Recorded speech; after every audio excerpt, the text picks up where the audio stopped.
I'm not as mad. I'm still mad, man. I'm chilling tonight, you know what I'm saying? I ain't setting up the studio or nothing. You know, I'm sitting here watching watching these games, realizing that no matter what happens, the Ravens are right at the bottom of the AFC North. This is unreal. It's unheard of. Steelers at the top, Bengals in second, and Browns and Ravens tied for last. It's just sad. But I just want to thank you for tuning in to the Home Original Sports Perspective from our couch to yours. Some changes about to go down. Just want to give y'all a heads up. Looks like I need to learn how to use OBS because apparently there are some things I'm missing that we can have on the show if I learn this system. So I am gonna learn it here. Yeah, Wilbur, I'm taking it badly, man. I'm taking it badly. Now, it's pretty rough because when you go look at the press conference, you can see that John Harbaugh is protecting the homie. He is protecting Zach or like there's no tomorrow. He Monken, dogged him like crazy in the presser. Said he didn't appreciate the coaching, didn't like the coaching that went on, and our guys got executed, and that was not what we discussed, and all these different things. But when it came to the defensive side of the ball, he did not drag Zach Orr as much. When Zach Orr's defense gave up the cookies the majority of the game. I get that we have a, a beat up defense. I get it.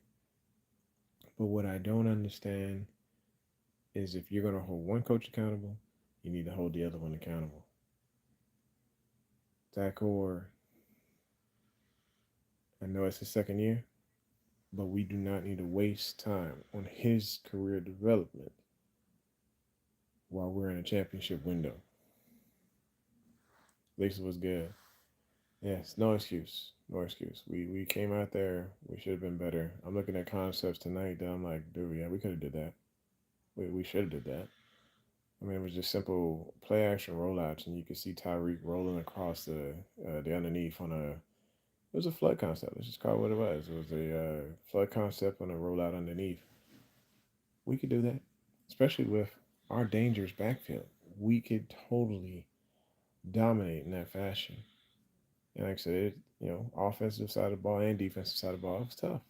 It was a tough time. And it's very frustrating when you got a team that you know could be the top 10 in the league, Super Bowl contender, all this. And we taking L's. We taking L's when we shouldn't be taking these L's. When our defense isn't holding up and our coaches are not holding people accountable. I want to take a moment out to talk about Tyreek. He had a gruesome injury on the sideline. I mean, his knee was not supposed to bend in that direction. His leg wasn't supposed to bend in that direction. And, thoughts and prayers going out to him. I just can't believe, the guy can have such bad luck in 1 year. I mean, the Ravens are having a tough time, don't get me wrong. But Tyreek, last year, I think, or it was last year before last, the kid tried to burn the house down. His ex-wife's coming after him for, of course, financial as they go through this nasty divorce. And then, of course, he's playing in Miami. It's already tough there. He wants to leave. Last year he went on these rants and he wants to play with a winner. And of course, everybody in Ravens fire is like, bring him here, bring him here, bring him here. But now he's at the back end of his career, and this may be his last time playing in the NFL, depending on how bad this injury was. So we're hoping for the best for him. Let's see here. Who we got in the room? Bubba's here. Lisa's here. Big Reg is here. What's happening, man? Oh man, Knock TM, man. I appreciate you coming through, man. Make sure you hit the like button, hit subscribe, smack the bell. Jaleel was good. He said you can trust me to be your mod in your chat. I got a couple of people I trust up in here. So it's it's my homie Brooke, Big Reg, Lisa and them, and Wilbur, of course. Those are the usuals, man. So I'm gonna trust those. I'm gonna rock with those with my mods in here. Like I said, you're gonna see the platform change in the next couple of weeks because we need to move over to OBS. We're behind the times, and apparently when it comes to streaming, YouTube does not respect StreamYard because on YouTube, the algorithm it is purposely seeking out videos that are live unless they're coming in from different sources. And because they're not considering, I think OBS is an external source, they're going to allow it to basically be searched by the algorithm, which will allow more people in the room, which would be great for us. D was good, man. It says if Harbaugh moves to the front office, Jesse Minter, the favorite. I mean, what would be so bad about having Chuck Pagano running this team, or going in a completely different direction in the offseason, trying to figure out where will we stand if we get an outside source. And I know this is kind of weird. I'm discussing options outside of Harbaugh. Usually I am pro Harbaugh, but this is weird. That press conference today just kind of sent me a message to say maybe this isn't the guy. Maybe the message is over. Maybe we are in Brian Billick territory, to where it's just constant Harbaugh seeing that the plays are not being executed instead of saying, hey, let's see what we can go cook up. Because obviously there is a disconnect as to what is happening. It comes with the same thing with companies. When you have supervisors who have expectations and these employees aren't meeting these expectations, and then all of a sudden they go to upper management and say, hey, I want this person fired. Well, what happens when upper management says, we want you fired too? And they're like, what? No. He's like, no, obviously you couldn't get the best out of those employees. So you need to go ahead and pack your stuff up as well. So I think when it comes down to it, Harbaugh needs to go back and sit with those players, figure out what does work with them and what is successful, figure out why they're not executing, and then see how they can revamp what they're currently doing to get better. Because it is extremely frustrating when you as fans, you come out here and you have a certain expectation that's not being met.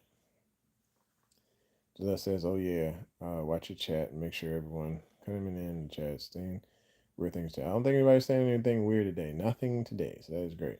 The last few times I was getting hit on by grown men, that was a little weird. A little weird. Big Red says his message is stale and he doesn't know how to coach. Lisa says, win or lose, I still have John and Zach's backs.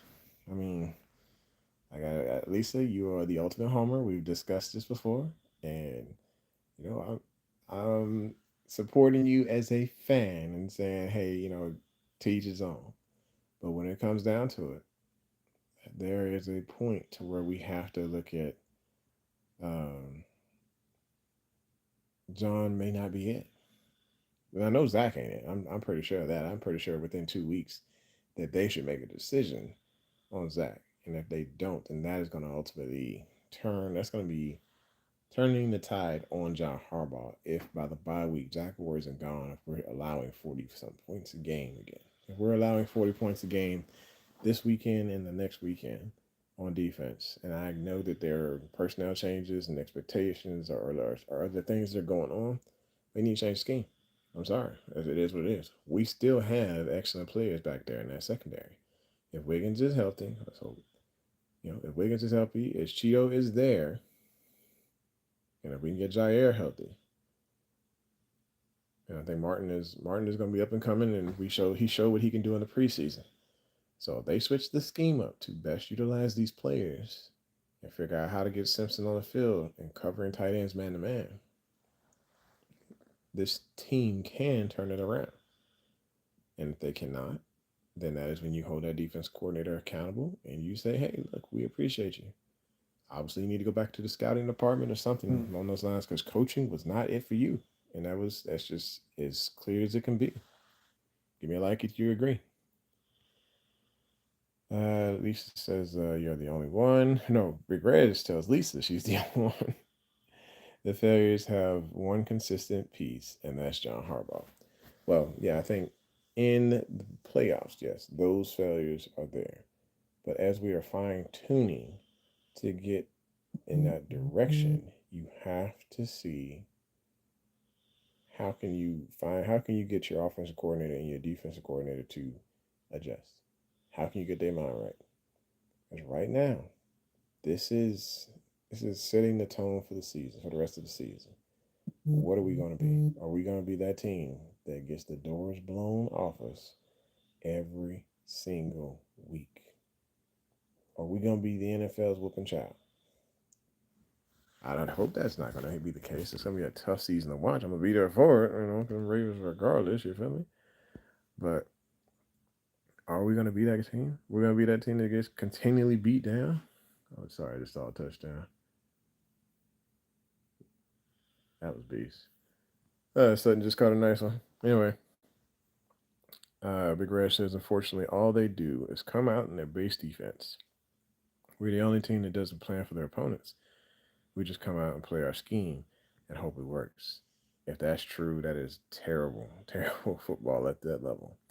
There should be scheming going on to set up blitzes, stunts, run blitzes, max blitzes, full on all types of packages for different players that they should be planning out.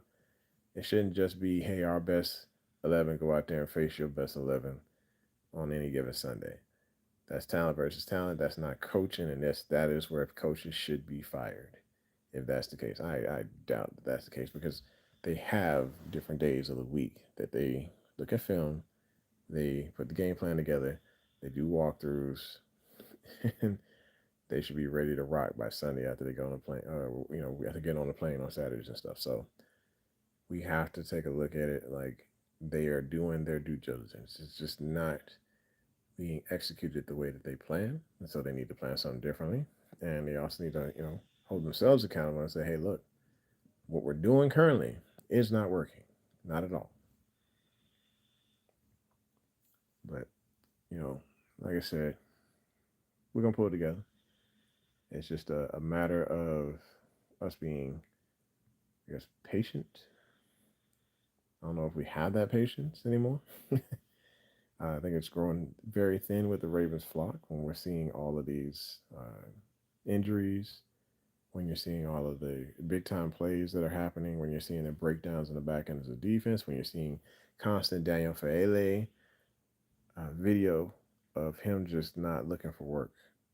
You see the guards on other teams. The second the ball is snapped and somebody's not in front of them, they're looking to smack an edge rusher. If they got to come up on the backside of them, I pause. They are looking to smack an edge rusher, because of the fact that nobody's sitting there in front of them. If it's a stunt, then they've sniffed it out. There's just better guards. There's better guards in this league. Then Baltimore needs to figure out, hey, how do we go ahead and get a decent guard? How do we get a defensive tackle from somebody else? These are things where Eric DeCosta may have set his hat on this offseason. But now it is time to go back shopping based on what personnel we have now and what these coaches are currently doing. Need to shop for a couple more pieces. We could use another corner, but that's not the priority. We could definitely use a defensive tackle because to have three of them have three of them ruled out this past Sunday, and one ruled out for the year. That's a significant problem. Possibly go shopping for Jonathan Allen from the Commanders. We need an offensive lineman, a legit one that can sit down fairly and talk to Harbaugh and say, "Hey, I brought this guy in, and this is the one you will use. Plug this guy out, plug this guy in." That would be a huge pickup. And then of course, middle linebacker. We're going to need. Those are three significant needs that could turn the tide for this team and put us in better position for the season. Because we know we're good at receiver. We know we're good at receiver, folks. But we got to use them. We got to use them. We got to be able to take the shots. We got to be willing to give Bateman a chance. He will route anybody up. Zay will route anybody up. It doesn't matter with Hopkins if he has separation or not. Give this guy a chance. He will bring the ball down. This past Sunday was not the norm for him. I think there should be more opportunities to go aerial if we're not going to run the ball, because obviously we need to figure this out. We need to get rid of the ball. We need to have better line blocking. It needs to be better all around. Okay. Pay some bills. Lisa says we have Houston to beat next week against CJ Stroud. All I ask is we don't lose. I mentioned it earlier in the day. Main issues for Houston Texans. Don't get ran over by Chubb. Got to contain Nico Collins from going off. CJ Stroud is an absolute monster, but Derek Stingley, don't throw to his side of the field. Just don't do it. That is one of the LSU boys who do not play, who lock people down. I mean, y'all think that the Jets corners are great. Y'all think PS2 is great. Stingley is one of those guys who make you pay when you throw to his side of the field. That is a guy we could trade for. I would totally be all for it. With Marlowe having a calf injury, I definitely would be all for trading for Stingley. I'm putting out possibilities, not thinking about cap space. I'll be honest with you. I know that we have limited cap space, and there will be a lot of reworkings that need to be done. But I said make it happen. Whatever we can make happen, let's make happen. The Grad says John said in the post game interview back when Giro was here that we practice our scheme and play it no matter who the opponent is, and it's up to the players to make the plays. That makes no sense, bro. That makes no sense. Like teams out here, they continually they scheme their opponents. That's what they do. And I thought for sure we scheme our opponents too because you can't just go in there and say, hey, you know, Pat Mahomes, we don't have to game plan for. No, you have walkthroughs for a reason because you have set up plays that you know, like, hey, this is the play we are going to use at this particular time in the game because we know Pat's going to do this. Lisa says, bring back Pat Ricard. We need 42. If he's healthy, cool, yeah. And I don't think, Zayden, Peyton Mitchell, I don't really think it, it's not on him. Um, but I definitely want to see Ricard back starting because that's going to open some things up with Derrick Henry. We need that. We need that. If you want Derrick Henry back, just go ahead and hit the like button. I mean, excuse me, not Derrick Henry. But you want Pat Ricard back, go ahead and hit the like button. We need this man back in the fold because we need to go back to the meat and potatoes of what we do as an offense. Because if we can get that ground game rolling, that is going to open some things up for our tight ends. And our quarterbacks love using these excellent tight ends that we have. We said, offensive wise, other than Lyman and having our fullback back, we're solid. And a lot of people a few years ago they said defund the defense. Well, they did, or at least that's what it feels like right now. Because we didn't build much depth behind it, and it's showing. But they're going to have to make lemonade out of these lemons, or a lot of people are going to start losing their jobs. That's what it's going to boil down to. The Greg says that's the Harbaugh way. He just does not care. That's why he always says the players have to execute. I believe that like I said, it's two different sides of the house. Players have to execute, but also coaching, and preparation. If they're not preparing, then they're not doing what they're supposed to do as coaches. And I refuse to believe that they're just going in there saying, "Hey, we're going to stick with these vanilla schemes and expect success." That's not the way. That's not the way. In fact, I'm gonna go back and look at some tape, and of course, look at last week's. We're gonna look at this week's, and just see that there is some scheming going on. And I'm pretty sure there is scheming when it comes to the defensive side of the ball. Of course, they got to rotate players out and they have packages for different players as well. But I think that there is preparation, and there'll be preparation this weekend. We're going to see it. We're going to see people put on hard hats. We're going to see team meetings, or we may not see team meetings. We may hear about, a team meeting here, a team meeting there. And we're probably going to hear a couple people hopefully get their podcast shut all the way down. That would be great to see. But yeah, as far as last thoughts on the Chiefs game, I mean they had Worthy back. They had Hollywood Brown. He had to feel good from getting a touchdown on his former team. Um, but ultimately, it's on the Ravens. These things were stoppable. The Chiefs were beatable. The way that they came out, they looked dominant. They had a lot of burners on the field. But if we had gotten sacks, we had gotten that pressure that we needed to get there, we'd have been okay. They weren't crazy running on us. but we definitely could not get off the field. And that was what was terrible. Watching that they didn't punt. They didn't punt. And then all of a sudden, we, I think we were just, it was just terrible. Terrible. Came, and the thing was, I was out in the heat, so I had heat exhaustion. I was here drinking water, paying $8, $9 a bottle for water. It was just, oh gosh, it was a nightmare. It's an absolute nightmare, man. I don't recommend at all. 10 out of 10. Don't recommend a 3 o'clock game in the fall. Absolutely not. It was. Oh, I'd rather go to a cold game than a hot game because it was just heat exhaustion.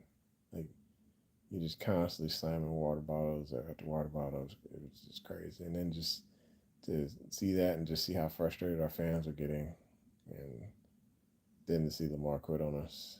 I mean, that's what it looked like from that standpoint. I'm sitting under the stands, folks. I'm not saying he quit, but I am saying it did look like he quit. And you're gonna form your own opinion. You're gonna form your own opinions. This is just another opinion right here. So I'm gonna go ahead and call it a night. Just know that as I try and learn OBS and try to switch to the new platform, I need to be a little patient with me as I learn, and we won't see as many screen visuals until I can figure out that system. Once I figure it all out, I'll bring all the logos, bring everything else, and maybe a little bit more than what I currently bring. But just know that I appreciate y'all coming through. You could be anywhere in the world, but you're here with your boy. So if y'all see Cameroon, let him know we're thinking about him. And I know he's working tonight, but definitely let him know he's in our thoughts and we're thinking about that dude. Yeah, I know OBS is a little difficult, but I mean, if I'm learning Premiere Pro already and multiple other programs, I'm going to do what I can, especially when I'm retired. I don't have I have a job lined up. I just don't have a start date. So I'm gonna do a little bit of learning to learn OBS to figure out how I can best use that system to be a little bit more successful. And if I got to build my own visuals, I'm capable. I'm familiar with the entire Premiere Pro suite, so I'm going to do what I can to learn that. And I think it's going to be all right. Anyway, thanks for tuning in to the Home Original Sports Perspective from our couch to yours. This is your Couch Rider Raven saying 2 claps, fade to black.